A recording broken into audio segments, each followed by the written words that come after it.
អតិថិជនទាំងអស់គ្នាជួបជាមួយនឹងខ្ញុំ Davis ថ្ងៃនេះអ្នកខ្ញុំនឹងនាំអារម្មណ៍លោកអ្នកទៅទស្សនាផ្ទះវិឡានៅក្នុងក្តីស្រមៃរបស់អតិថិជនគ្រប់រូបដែលស្ថិតនៅក្នុងគម្រោងឯករបស់បូរីប៊ុនលីនេះគឺជាកាត់យ៉ាវីឡាដែលជាប្រភេទវីឡាតូដ៏ធំស្កឹមស្កៃដែលមានរចនាបថស្ដែងចេញអំពីអភិជនភាពកាត់យ៉ានុភាពនិងភាពស៊ីវិល័យនៅពេលដែលលោកអ្នកចូលមកកាន់កាត់យ៉ាវីឡាលោកអ្នកប្រកាសជាទទួលបានអារម្មណ៍ប្លែកដោយការរចនាកន្លែងទទួលភ្ញៀវកន្លែងទទួលទានអាហារគឺមានភាពធំទូលាយខ្លាំងមែនទែន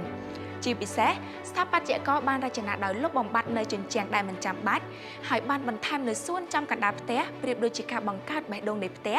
និងបំពាក់នៅកញ្ចក់ធំៗដែលធ្វើឲ្យខ្យល់អាកាសនិងពន្លឺធម្មជាតិចេញចូលផ្ទះបានគ្រប់គ្រាន់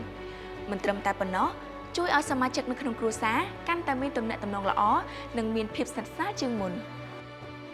ចូលមកដល់ផ្នែកផ្ទះបាយវិញកាត់យ៉ាវីឡាមានរហូតដល់ទៅ2ប្រភេទផ្សេងគ្នាដែលមានដូចជាផ្ទះបាយស្ងួតបែបអឺរ៉ុបនិងសាមបែបខ្មែររួមជាមួយនឹងការដេក័រដ៏ស្រស់ស្អាតបំពាក់នៅគ្រឿងបរិក្ខារដ៏ទំនើបនិងទាន់សម័យនៅត្រង់ចំណុចនេះប្រសិនបើបងស្ត្រីមេផ្ទះបានឃើញហើយប្រកាសជាពេញចិត្តតែម្ដងអូខេបងប្អូនអរគ្នាសម្រាប់ការបង្ហាញជូននៅ living area ជាមួយនឹង backyard របស់កាត់យ៉ាវីឡាគឺមានត្រឹមប៉ុណ្ណេះហើយវីដេអូក្រោយនឹងខ្ញុំនឹងធ្វើការបង្ហាញជូនអំពីជាន់ទី1និងជាន់ទី2វិញម្ដងដូច្នេះកុំភ្លេចរងចាំតាមដានទស្សនាទាំងអស់គ្នា